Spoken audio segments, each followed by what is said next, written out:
What's up? This is Tarek here from smartbiketrainers.com, and I do have the Polar Vantage 2 here for you. Polar sent me this beta unit that I have been using primarily for all my runs and some indoor cycling sessions so far. So this is not a full review of this watch. I'm sure others out there like DC Rainmaker or DesFit might have a much more in-depth look at it if you want to geek out all over the specs and the watch accuracy. But without going into a lot of details, from my own experience with Polar watches, I've been very impressed with its GPS accuracy, particularly in open water swimming, which many watches tend to have trouble with. The Vantage 2 seems to behave just as good as the Polar Grit X, which they released earlier this year, and I have no doubt that it will just be as good, if not even better, just from my own initial observations and the few runs that I have done with it. Now, the optical heart rate sensor in the Vantage 2 is identical to that in the Polar Grit X with minor algorithm enhancement. Wrist-based heart rate sensors tend to be a little bit temperamental, but Polar does heart rate very well, and they know how to do heart rate. You just need to make sure to wear the watch very snug, not too snug and restrict blood flow to your hands, but snug enough so it's not moving all over the place and there's good contact to your skin. Okay, let's talk about what is new with the Polar Vantage 2.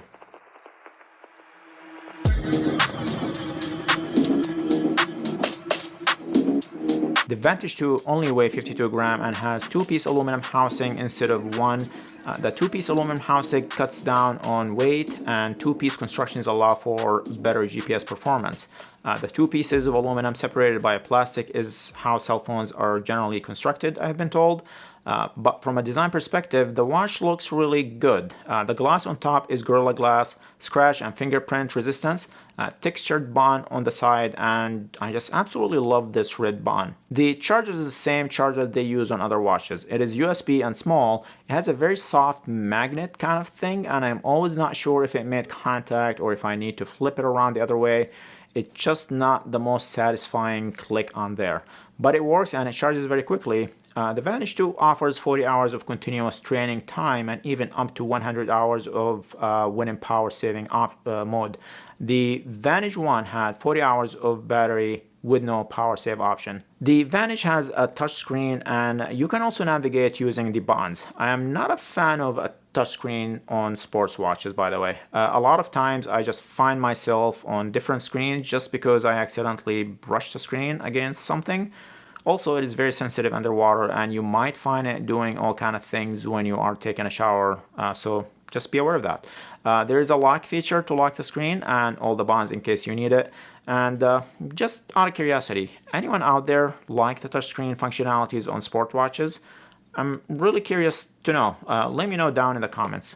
Polar added media controls so you can play, pause, or skip music. And you can access it by pressing on the down or up buttons during your run or activity, or by sliding up on the screen, and you should be able to see the music control widget. It does not have music storage option. All it is just basically a remote control, so you don't have to pull out your phone to pause or play music. The Polar Vantage 2 is about $500 and comes in black, green, and gray lime. This is the gray lime option, and I really like this color. That gray is like a cream gray, creamish or grayish. The Vantage 2 comes with different tests that you can perform. The main one that is interesting is the leg recovery test. This test is meant to check your legs muscles recovery status and whether you are ready for speed or strength training. And the way Polar does this is by comparing your last test results to the 28-day average. And to perform this test, you simply go to the leg recovery test under the test menu, and it will ask you to perform 3 jumps with your hands on your hips. You will get a signal or like a buzz to jump, wait, and then jump and wait, and then do the final jump, and that's it. You can check your jumps in the watch itself or the Polar Flow website. So here's telling me that I am not recovered, which kind of makes sense. And if you scroll down, you can see your jumps, and also it will tell you why you got the results you got. In my case, a poor night's sleep did it for me. Also, probably the fact that I did a hard bike ride that morning also contributed to that. But it will be interesting to see how this works in the long run. You also have the cycling test and the running test. These are meant to find your threshold and training zones. The cycling test is a 20-minute FTP test and it requires you to pair to a power meter. The watch does measure running power directly from the wrist, so you can just perform the running test without any additional sensors. The fitness test is a simple test that you can take to measure your VO2 max. All you need to do is lie down and rest for 1 to 3 minutes, then initiate the test. They recommend that you do this test on recovery days and avoid eating a meal 2 to 3 hours prior to doing that test. The watch will give you a VO2 max value, and then based on your age, it will classify you from very low to an elite athlete. And as you see here, Polar classified me as an elite athlete across the board.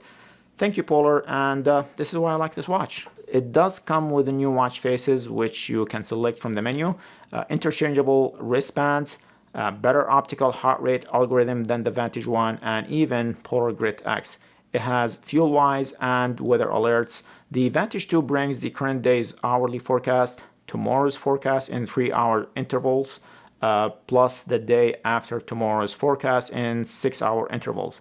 Also, you will find wind speed, wind direction, humidity, and the chance of rain. Navigation via Komoot is also included in the Vantage 2. And FitSparks. And if you're not familiar with FitSparks, it's basically a training guide, ready-made daily on-demand workouts that you can find and access right on your watch. The workouts are built to match your fitness level, training history, and your recovery and readiness, and based on your nightly recharge status from the previous night.